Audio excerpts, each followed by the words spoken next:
So this is my car. I'm working on that water pump. It's a 92 Dodge Dynasty 3.3 liter.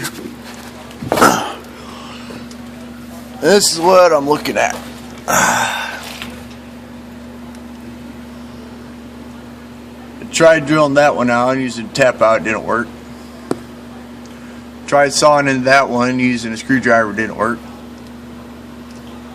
Tried kind of up on the top. There's another one right there, right there, and that one. And we tried welding, and that's my clearance. I got the frame in the way, so I don't know what to do.